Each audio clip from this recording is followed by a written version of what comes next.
Now in its 11th year, today marks the start of new memories for ice skaters at Millennium Park. Thanks, guys.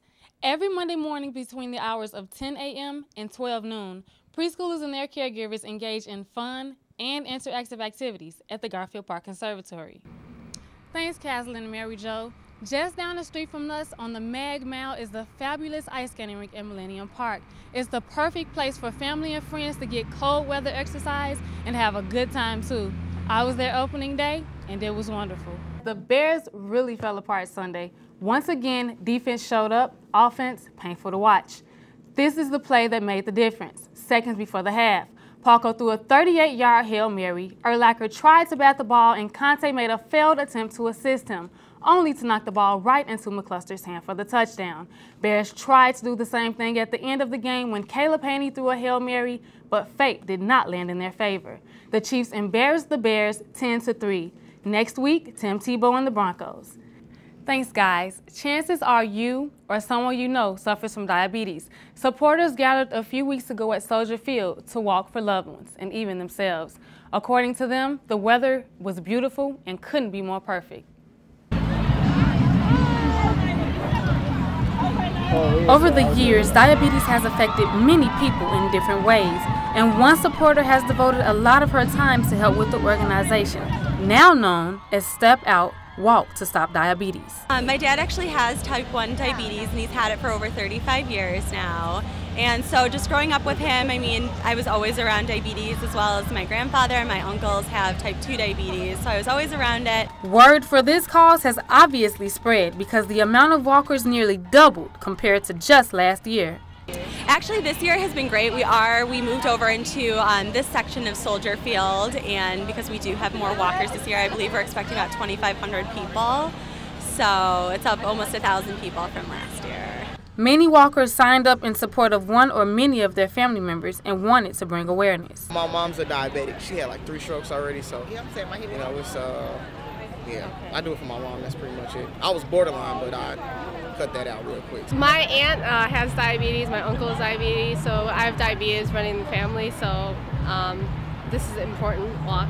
One of the first walkers to cross the finish line remembers his babysitter had diabetes and gave mention to a few things people can do to support any cause. It means a lot. You know, I'm one of those people that I feel that when you give back, you'll get, you know, in the form of money and donations, or in just the form of people showing up and just showing support. A father walked for and with his young daughter, who has diabetes. My 11-year-old daughter was diagnosed with type 1 diabetes about a year ago. It means a lot to me, so people everywhere else don't have to suffer from diabetes like all of us did that have it right now, and to find a cure so no one has to go through it.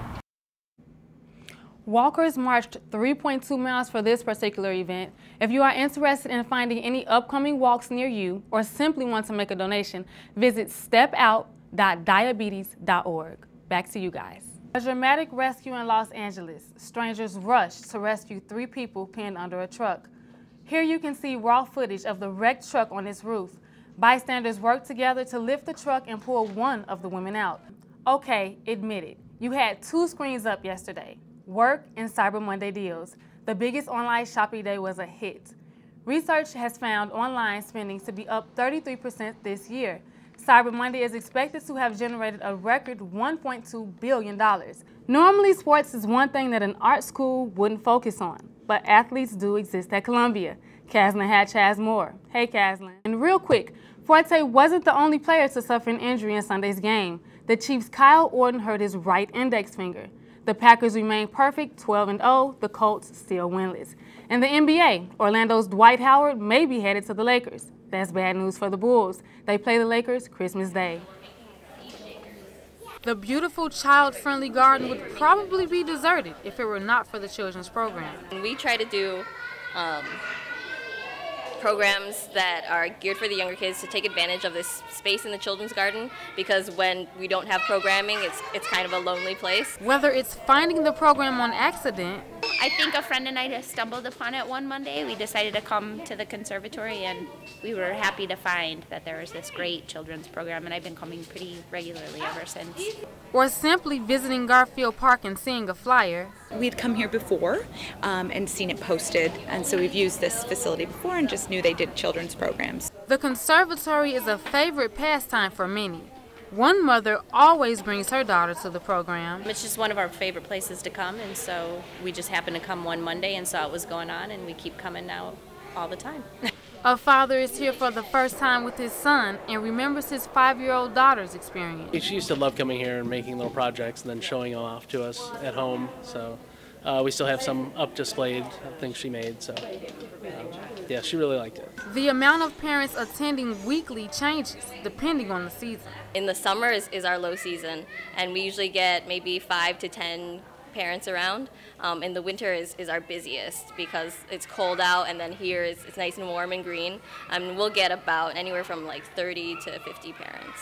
Nearly each parent hopes their child takes at least one thing from this experience.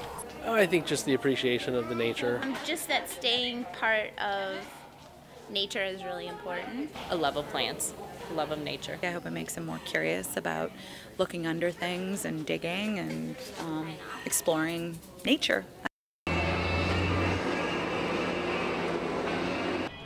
Opening day for ice skating at Millennium Park attracted a big crowd. It's a beautiful day in Chicago today, so we're thrilled with the turnout that we've had so far.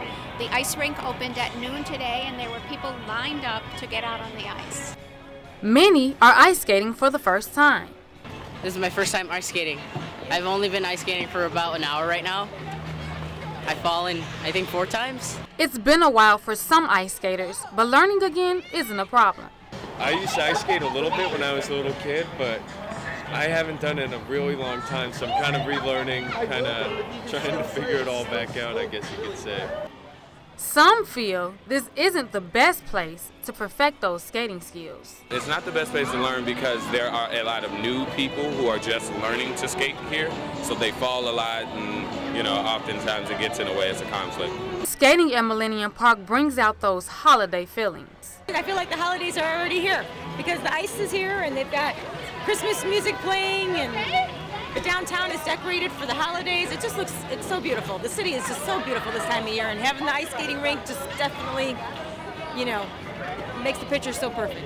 There are inside skating rinks in some places, but many say outside is better. Being outside is like part of the most amazing experience of it all. When it's inside, it's a whole different thing than being outdoors with like the wind and all the buildings in the background. It's really nice. One visitor from Australia is also thrilled about the outdoor rink. We don't have anything like that in Australia. All of our skating rinks are indoors, not outdoors. So this is unique.